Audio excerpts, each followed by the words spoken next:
You have to picture the gospel in giving to the poor. You have to seek the good of other people in order to paint a picture of the goodness of God to us. That's required. That's obligatory. But in order to do that, in order to actually paint a picture of the character of God, you can't call it justice. You have to call it grace. You have to call it charity.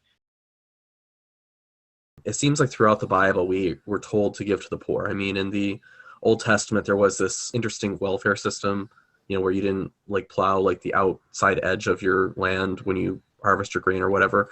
And in the New Testament, you have Jesus saying, whatever you did not give to, this poor person, you chose not to give to me. So obviously there is a huge emphasis in the Bible of helping the poor and, doing that sort of thing. So how would we square that with what's being said here?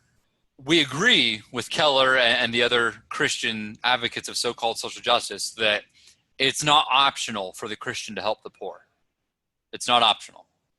We agree there. It's obligatory. The question is, what generates the obligation? Is it their need? And the answer has to be no, because that contradicts the gospel. So then the question is, what does generate the obligation? And I would say that God's command generates the obligation. We owe it to God to picture forth his mercy by being merciful to the poor. But you contradict that if you call it justice rather than mercy. So yes, you have to picture the gospel in giving to the poor. You have to do that as a Christian. You have to seek the good of other people in order to paint a picture of the goodness of God to us. That's required. That's obligatory. But in order to do that, in order to actually paint a picture of the character of God, you can't call it justice. You have to call it grace. You have to call it charity. You have to call it mercy. You have to very emphatically say, this is not deserved. You have to say to the recipient, you don't deserve this.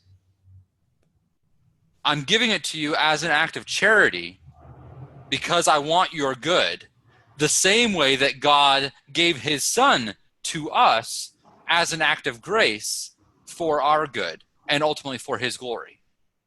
What you just said, Jacob, that really helps us understand how to understand the gleaning law in the Old Testament and the provision for if there's a foreigner that you need to treat him well, those kinds of things. Those are not obligatory because of the need. They're obligatory because of the purpose of God in establishing the nation of Israel as his representatives. Yeah, and showing forth his character. He says over and over again throughout Scripture that he is the God who lets the rain fall and the sunshine on his enemies. He's showing his mercy. He's not saying, you're not my enemies and you deserve this rain and this sun, and that's why I'm giving it to you. He's saying, no, you don't deserve it, and yet I give it to you because I'm that merciful, because I'm that bountiful in grace and mercy. And he wants his people to picture that forth in grace and mercy to other people. But in order to do that, you have to very emphatically say that it's undeserved. And can you imagine the trouble that you have when Christians vote to impose laws on a nation that is significantly non-Christian, that requires those non-Christians to be doing these things that Christians should be doing by choice, Christians forcing other people to do it? It's a total inversion of justice.